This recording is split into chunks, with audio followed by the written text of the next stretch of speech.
my God, guys, I just finished a little over an hour ago watching Impact No Surrender, and two shocking things that I did not expect to happen took place. Two shocking things that I did not see coming. Jay White double crossed, absolutely just double crossed the God, and the Good Brothers rejoin, or I don't guess you can say the phrase rejoin, or joins the Bullet Club and their tag team title defense as they went on against God. And the match was going really good. It was a really good match between both teams, back and forth, just as you thought it would be. The whole story behind this is the fact that they felt that the Good Brothers were sold out when they left New Japan, as Tonga's one of the only ones to actually stay in the group this whole entire time since it formed back in 2013. He's been the only sole surviving one to stay in the group the whole time. But the Good Brothers ended up leaving. Went to WWE. Then they got fired from there. Then they came to Impact Wrestling, but these guys had stayed in the group since the beginning, specifically Tama Tonga, and then his brother came in a little bit later. But man, that was the story behind the match. And so I really thought that this was going to be the time that the Good Brothers going to lose the belts, because they've been holding the belts since Slammiversary last year. So I really thought this was going to be the show that they finally lost the belts.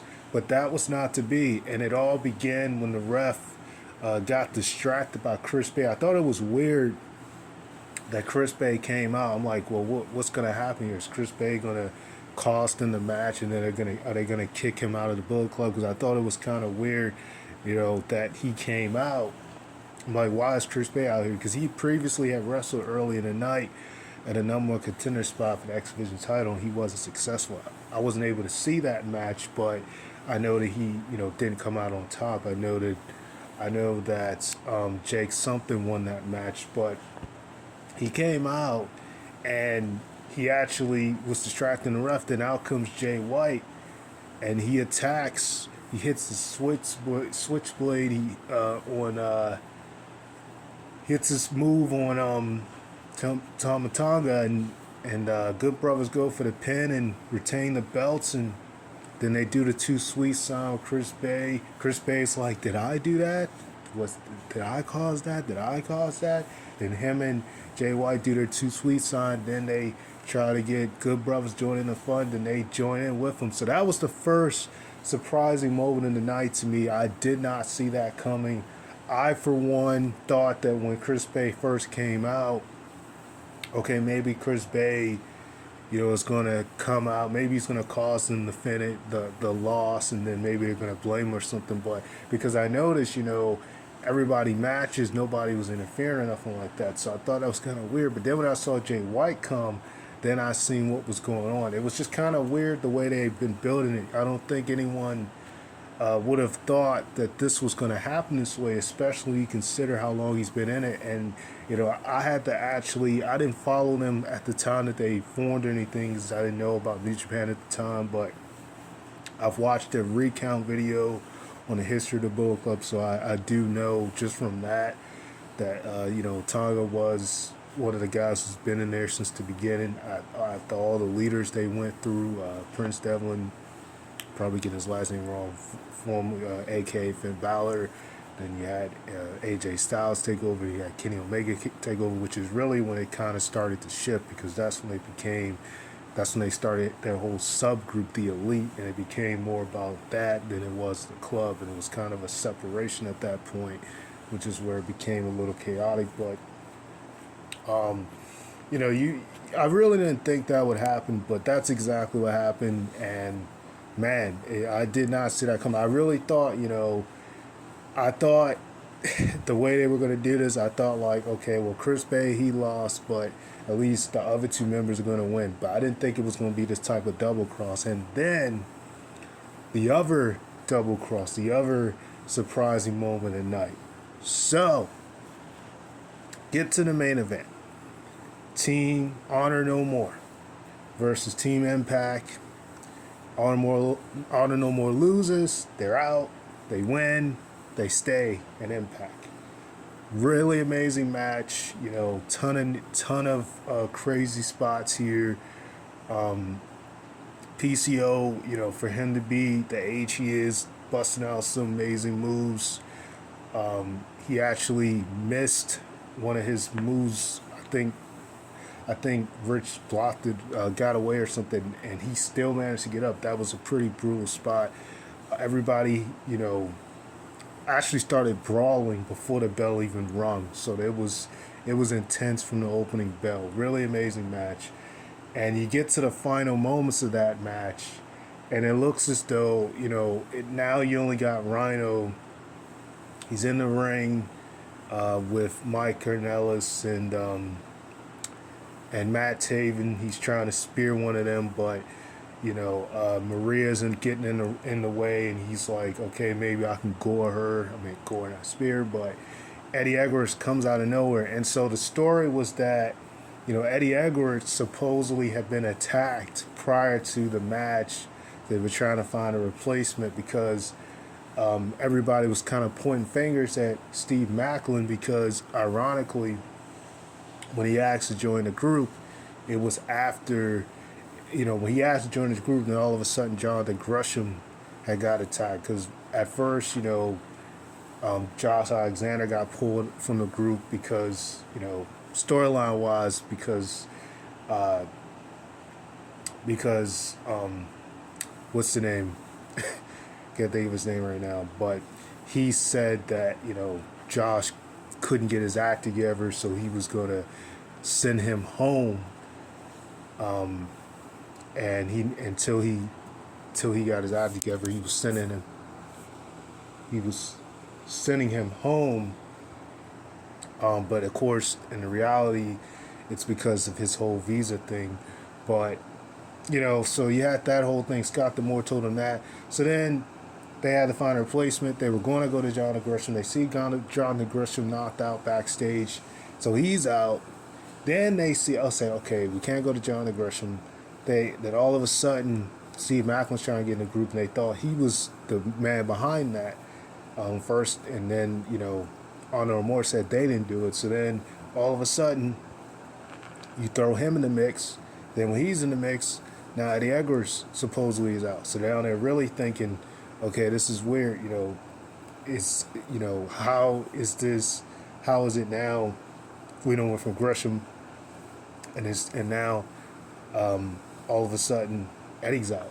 So Eddie comes in the ring, and he's got a kendo stick. He looks like he's gonna help, Rhino go after Maria, but instead he clocks Rhino. He clocks the rest of Team Impact, turning heel and siding with Honor No More, actually helping them defeat, which I kind of figured they were going to win this match. I didn't see them losing, but helped them defeat Impact, and now they are there to stay.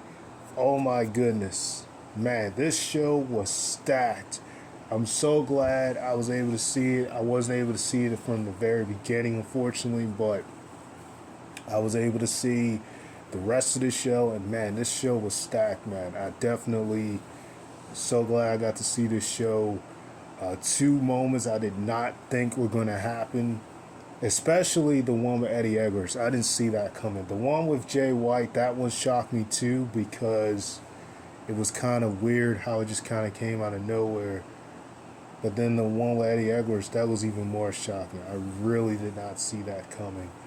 I would say both of them were really shocking moments.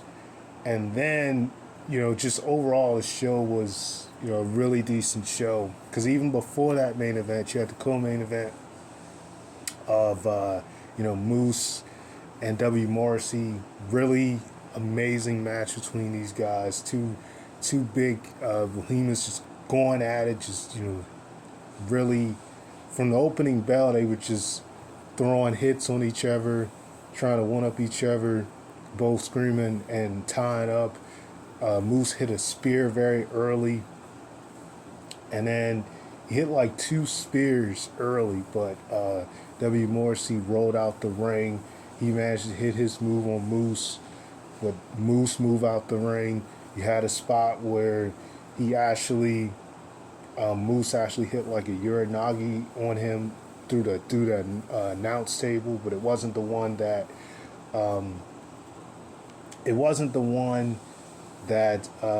Tom Hickman and man, so it wasn't the one they was sitting in. It was the other one.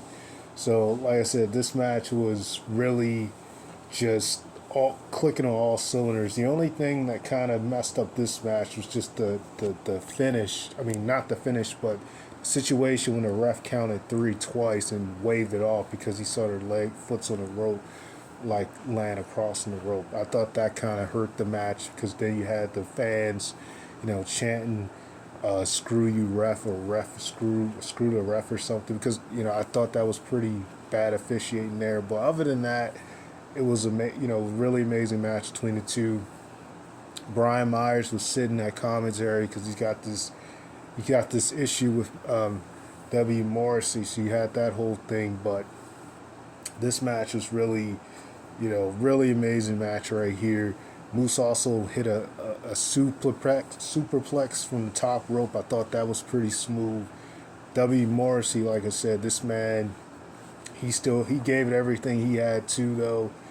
With Moose, hit him with a really beautiful big boot. He hit it, like I say, he hit his move on Moose more than once. Really just back and forth between these guys, double clotheslines. I mean, it was amazing.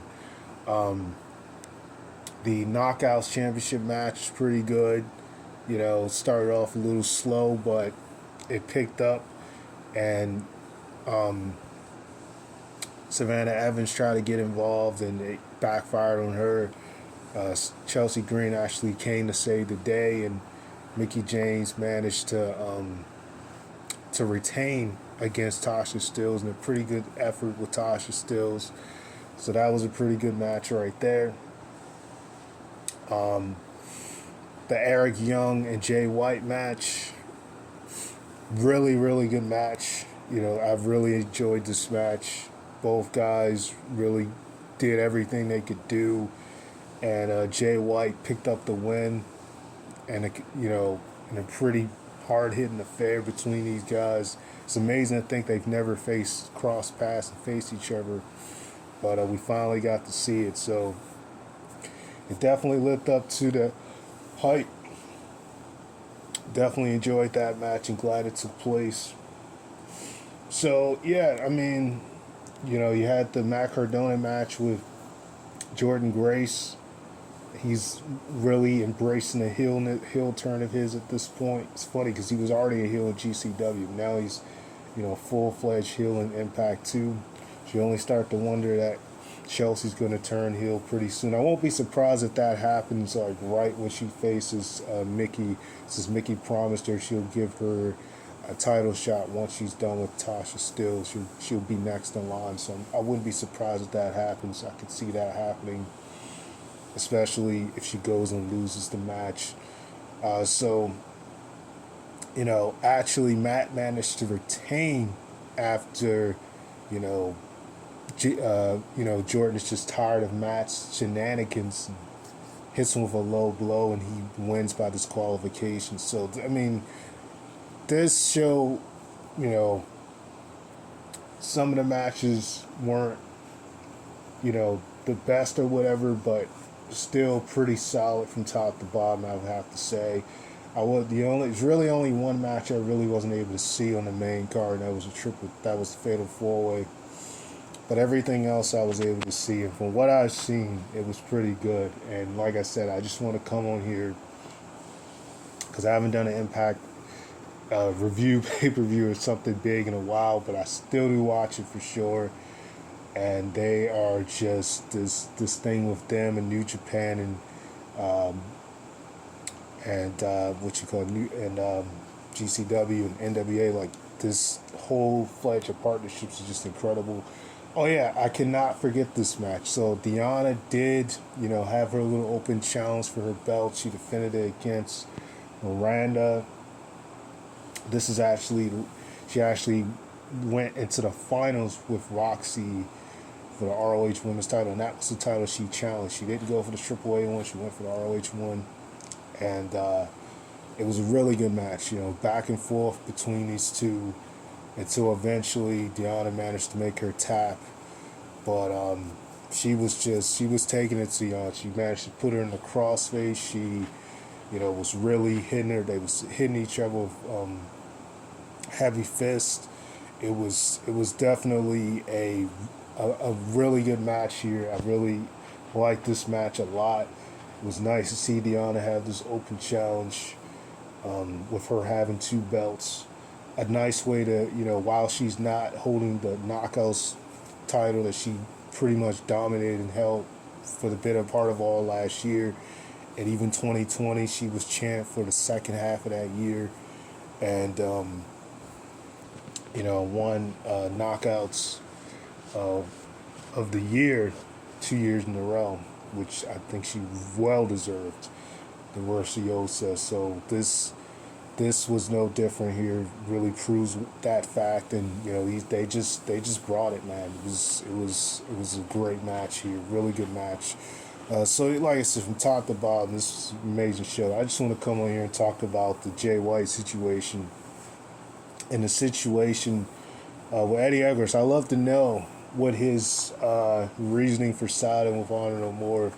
Maybe he plotted the whole thing along. Maybe he was the one who attacked John Gresham, because they really made it seem like Steve Macklin had did it. You would have thought maybe that he did do it, but I guess we won't know who actually was the mastermind behind attacking John Gresham.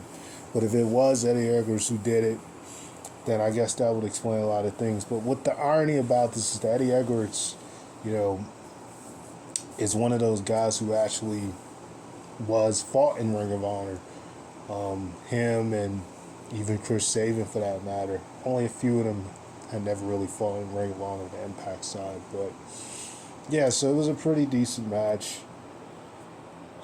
I mean, the main event was amazing, but I didn't see that coming with Eddie. I really didn't see that coming. It's been a minute since he's been a heel. It's definitely been a while. I think maybe it's been maybe 4 or 5 years or something since he's been a heel. It's definitely been a good while since he's been a heel. So I don't know.